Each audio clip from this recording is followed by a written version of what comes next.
Joining us now is Congresswoman Stacey Plaskett of the U.S. Virgin Islands. She's a member of the House Ways and Means and Oversight Committee. She served as an impeachment manager in Donald Trump's second impeachment trial. She's a former senior counsel to the Deputy Attorney General in the Department of Justice. I don't know what to say, Representative Plaskett. You were part of the team that presented the impeachment. You were part of that actual team that laid out the evidence in a world where people still say it either didn't happen or it was BLM or it was Antifa or they were like tourists. In fact, yesterday, the Russian president, Vladimir Putin, said that they were people who just had political requests to make. This big lie is not getting smaller. It's getting bigger. Well, the rhetoric is definitely going on. But as you may recall, one of the things that the impeachment managers did discuss was this ideological war that we felt was not going to end. And that was one of the reasons that we asked all of those 100 senators to vote to convict Donald Trump of inciting that insurrection, because that insurrection was in fact treason, was in fact an attempt to overthrow our government. And because I believe many of those senators continued to perpetrate that lie, the war continues to go on. The civil war that is an ideological one between a democracy and an autocracy.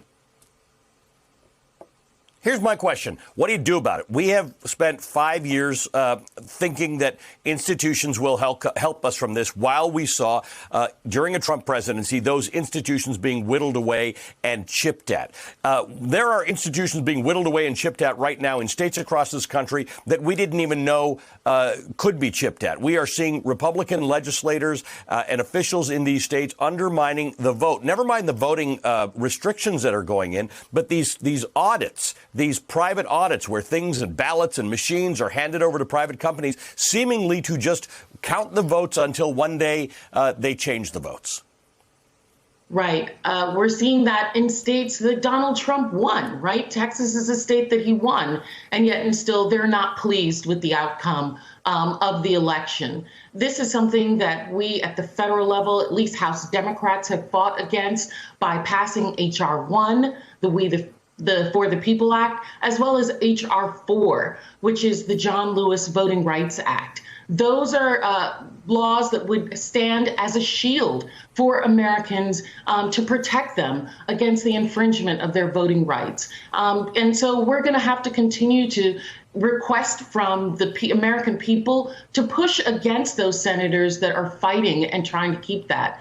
And of course, Ali, as you've discussed as well, the filibuster, which is ironic, the filibuster was created to keep Americans from voting, keep civil rights from Americans, right? And now it's being used again to keep a democracy from moving forward. A couple of your colleagues, though, Kristen Sinema, the senator, did not seem to fully understand that history. Some people don't understand that history, that, sure, it's been used for other things, but in many cases, this is what the filibuster was. As much as we defend it as a democratic institution, an institution that protects democracy, it has more often than not been used in the opposite way.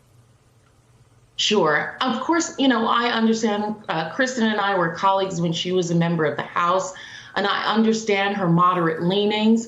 I also understand Joe Manchin as well, and his concern that while the Democrats are in power, this is helpful.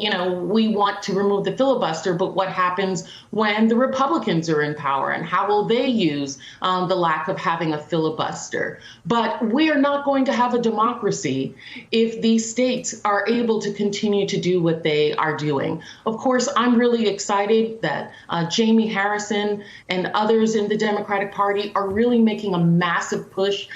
Stacey Abrams, of course, and others to register voters. Listen, at the end of the day, 2022, we are all going to have to come out. We're going to have to vote even greater numbers than we did in 2020 to, in fact, remove these legislators from these state legislations, which are able to do some of the real damage that they're doing to voting rights and to overturn many of these laws. One of the things with all this politics going on is we don't get enough time to talk about policy, you and I, but there is a budget that's been proposed, and you have been tweeting. Yeah, you've been tweeting about H.R. 3434. That's the Territories Health Equity Act of 2021. It's going to eliminate caps on Medicaid funding and cost sharing for U.S. territories, basically bringing places like you represent in the U.S. Virgin Islands a level of equity as it relates to Medicaid and health care. Yeah, that's so important, and thank you for bringing that up.